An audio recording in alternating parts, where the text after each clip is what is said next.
Hello, friends, fiends, and fellow UBTubers, and welcome to my 800th episode of the Daily Comic and Collectible. Today, the collectible of the day is the Hasbro Toys, Marvel Studios, Marvel Legends series, Spider-Man Far From Home, Upgraded Suit Spider-Man action figure. Using the web technology he invented, combined with resources from one of Tony Stark's labs, Peter Parker builds a new high-tech suit from the ground up. This collectible, 6-inch scale action figure is detailed to look like the character in Marvel Studios' Spider-Man, Far From Home. This upgraded suit Spidey features an intricate design, deco, and hand-painted details. This premium design features a posable head, arms, and legs, and over 20 points of advanced articulation for posing and displaying in your Marvel collection. This box set features 3 total accessories, including a set of alternate web-slinging hands, plus, in this release, an updated webline accessory, making it easier to place Spidey in exciting new dynamic poses, such as hanging upside down. This Marvel Legends Spider-Man comes in a full window display box and was designed with collectors in mind in 2025 by Hasbro Toys. Now, the comic in my 800th episode is Web of Spider-Man, Volume 1, Issue number 70, with a cover date of November 1990. With story by Jerry Conway and David Michelini, art by Alex Soviek, and cover by Alex Soviek. This story is titled A Hulk by Any Other Name, a title that draws from William Shakespeare's Romeo and Juliet, that a rose by any other name would smell as sweet. The story opens as Spider-Man returns to New York City after an encounter with the Hulk, with a biokinetic energy absorber, a device that he was blasted with during the battle. He wakes up just as the train arrives in New York.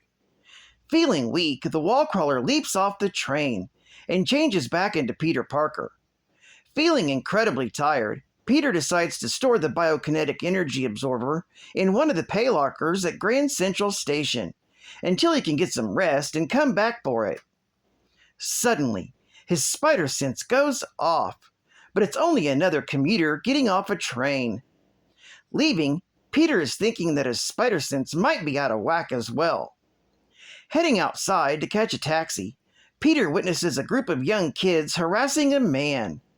Before Peter can intervene, some beat cops arrive and break up the scene, much to his relief.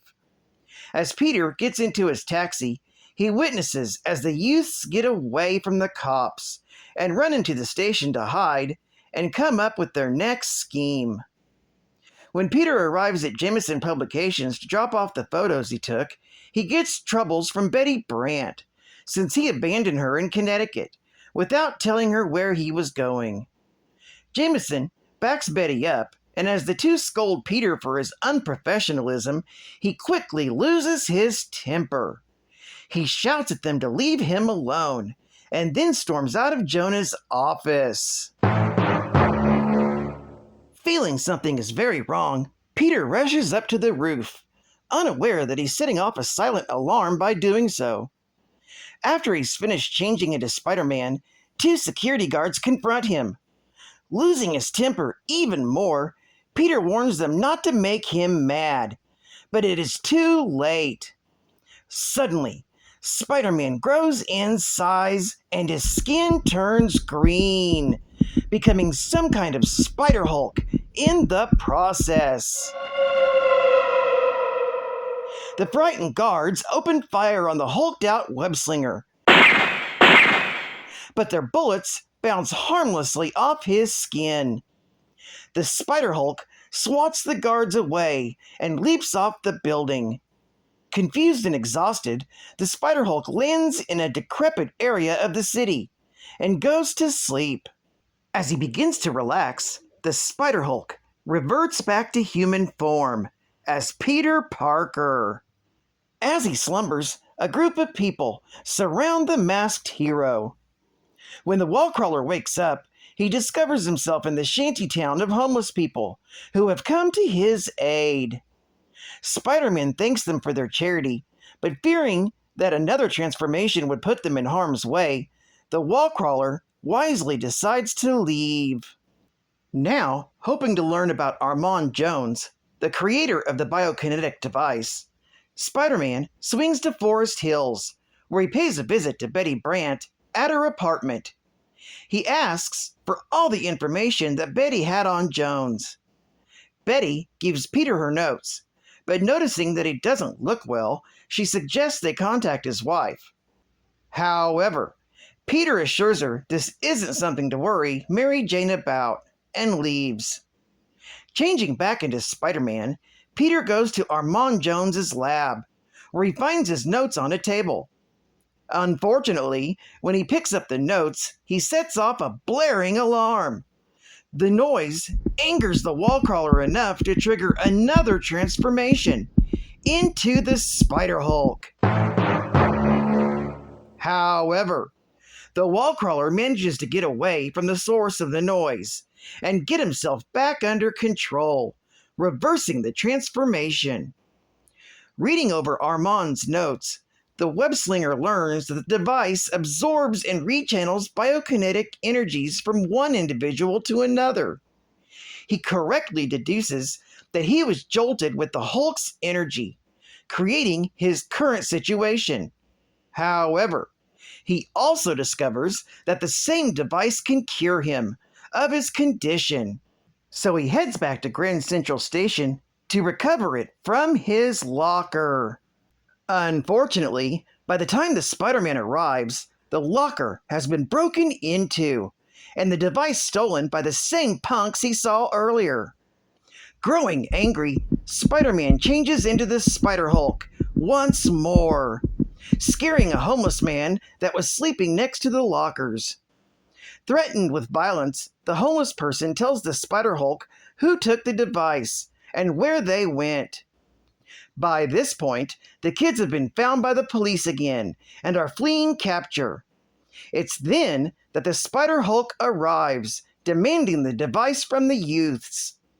When the police open fire on the brute, he brings down the ceiling to block the officers. He then leaps at the kids, demanding the device. When one of the teens holds out the biokinetic absorber, it strikes the Spider-Hulk, draining away the gamma radiation from his body, causing the creature to revert back to normal. Feeling himself growing weaker, Spider-Man takes this opportunity to flee the scene. After he's recovered, he happens to see another one of the Daily Bugle's billboards promoting the wall crawler, leaving him to wonder how the publication will make him out to be a hero after this recent incident. This story is continued in The Web of Spider-Man, issue number 71, an issue I've already covered in a previous episode. The link to that episode will be in the description below. Geek Fact: this issue is a key issue, featuring the first appearance of Peter Parker as Spider-Hulk. Bonus Geek Fact: the Daily Bugle has been publishing positive things about Spider-Man ever since the business was bought by Thomas Fireheart, also known as Puma, back in Spectacular Spider-Man, issue number 158, with the cover date of December 1989. State-of-the-art gaming! Now, for the Nintendo Game Boy, Gargoyles Quest. With graphics so real, you'll forget it's only a game. Prepare to do battle as Firebrand, the last guardian gargoyle of the Ghost Realm. You must act quickly to defend your world against an invading army of destroyers. Fight your way through enemy forces to reach the dimensional portal that leads to your homeworld. Once there, the true nature of the quest begins. Unfortunately, the king of the Ghost Realm has been kidnapped, and it's up to you to save him. blast the attackers with fiery breath as she flies through their defenses. Unravel the mysteries of this multi-level universe to succeed in conquering the destroyers and freeing the captive king. Only from Capcom. Oh my god, Cat Fan. Look at that comic. It's just so big. It looks like one of those graphic novels or something. Who understands those graphic novels anyway? I can't believe how thick it is. It's just so square. I bet it's just so full of facts. I like my facts and I cannot lie. You other channels can deny. So when a comic comes in, written with taste, square thing in your face, you get sprung. Oh, comic, I wanna read ya and see your pictures.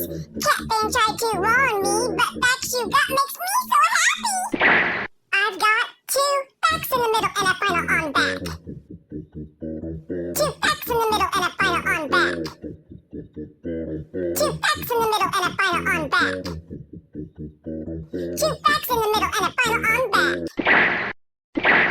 While studying overseas, Armand got a letter from his brother, Ricardo, saying he was planning on stealing the Thing's abilities with his biokinetic energy absorber. When Ricardo went missing, Armand blamed the Fantastic Four and moved back to the States to rebuild his brother's device. While working at the Cyber Biokinetic Institute of Greater New York, after several years, Armand managed to recreate his brother's device. Then, one day, he learned of a sighting of the Hulk in the area of Connecticut. He managed to find Bruce Banner in an abandoned ice house, using a biokinetic energy wave receiver. He siphoned power from the sleeping Banner, but inadvertently woke Banner up, who then turned into the Hulk. Spiderman arrived during the subsequent chaos, during which Armand died, and Spiderman accidentally received a burst from the biokinetic energy absorber. Well, I'd like to thank you for joining me for this very special episode 800 of the Daily Comic and Collectible. And I hope to see you again Wednesday. This is Fun Comics Man, and I'll catch you on the flip. Bye-bye. Over and out.